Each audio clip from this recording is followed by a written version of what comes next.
Joining us now on the Sunrise Morning Show is Robert Nicholson. He's president of the Philos Project and a board member for In Defense of Christians. Bob, good morning. Good morning. Good morning. Now, one of the top priorities of In Defense of Christians this year certainly is speaking out for Lebanon as the crisis there just continues. What is at risk in terms of the vacuum of power there? Well, there's a lot at risk, and for those who don't follow the situation closely, this tiny little country on the Mediterranean Sea is as bad as it's ever been, certainly in my lifetime.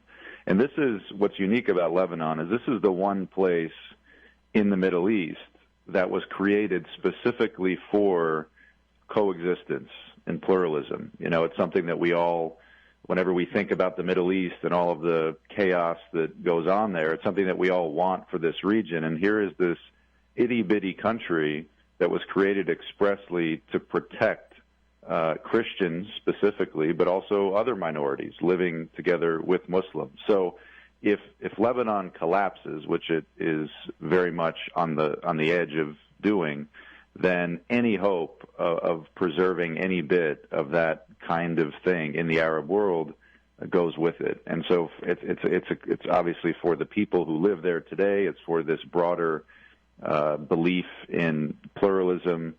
And, of course, there's also a real danger that if Lebanon collapses, someone else who has much more malevolent intent will come in and take over. And that's a big part of the piece that Tawfiq Baklini and I wrote there in the National Interest. Yeah, nationalinterest.org is where you can find the op-ed that he co-authored with Tawfiq Baklini, who you often hear on the Sunrise Morning Show with In Defense of Christians. Now, you mentioned that people or powers with more malevolent motives might be looking to sweep in and grab power in Lebanon. Who are they?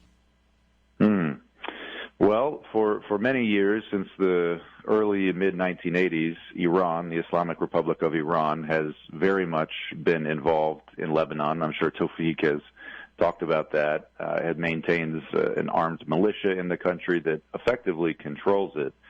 Russia has been meddling in Lebanon for a long time, but these days, most concerning is the entry of China.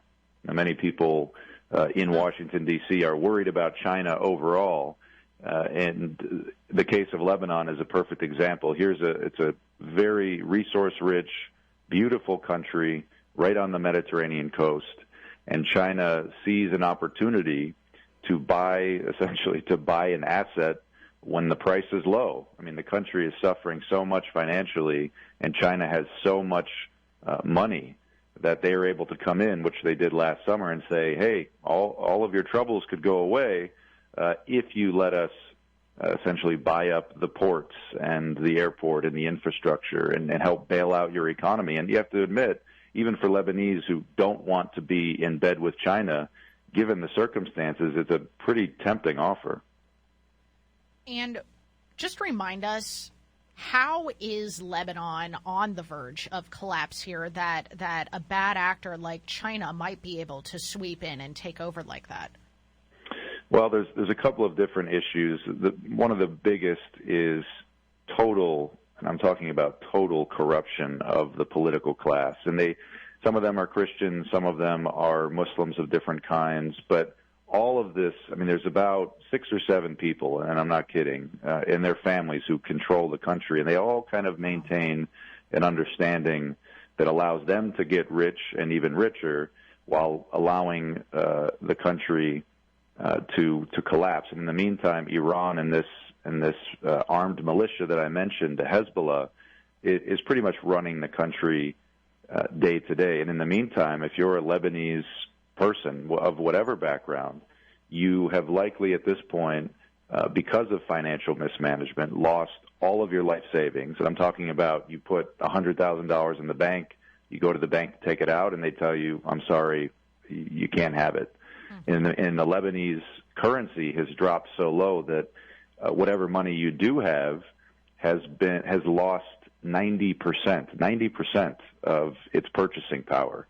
So 60% of Lebanese, this was a very rich country at one point, are now below the poverty line. It's just a complete slide into the abyss at this point.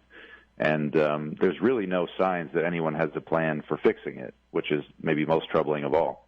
Yeah, most definitely. But there is someone who certainly has Lebanon's best interests in mind, and that would be the Patriarch of Lebanon, Cardinal Bashar Arai.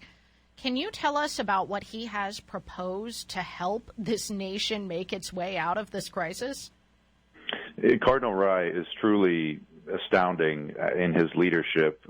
He, although a prelate of the church and patriarch of the Maronite Rite, has stepped into the gap, really, and has been speaking out, I think, more boldly than anyone in the country in trying to sketch out some kind of plan for pulling the country back from the brink. And one of the cornerstones of that plan is a declaration of neutrality, saying that Lebanon is unique. It was created for very special reasons, all the reasons I mentioned before, and therefore has no part in any of these regional wars between Sunnis and Shia in Turkey and Saudi Arabia and Iran and all this sort of stuff. Lebanon wants to be out of that. And that means that all these foreign actors, whether it's Iran or Russia or China or anyone, need to get out. So that's one big thing, is declaring Lebanon a neutral space. And another part of that, along with it, is making peace with Lebanon's neighbors. Lebanon has been technically at war with its southern neighbor Israel since the 1940s. And it's sort of ridiculous, right? There are Arab states around the region making peace, trying to normalize relations, and here's Lebanon, arguably the most modern country in the region, still technically at war because these foreign powers are forcing it to be that way. So the Patriarch has also called for that, and he's called on this political class, this corrupt political class, to give up power, or in the alternative, to form a government and to actually do what they're supposed to do. But the whole thing rides on help from the outside. The Lebanese are so low at this point that they cannot do this themselves, and that's what the Patriarch has said. And he's called on the international community, especially the West, the U.S., our allies, to step in and lead the way to achieve these goals, to hold a big international conference, maybe under the UN's authority, to begin to work on all of these points and to make them a reality. IndefenseofChristians.org is where you can get more information and find out how you can help take action to support the people of Lebanon. We've been talking to Robert Nicholson from the Philos Project, which is online at philosproject.org. Check out their advocacy for Christians in the Near East. Rob, thank you so much for your time.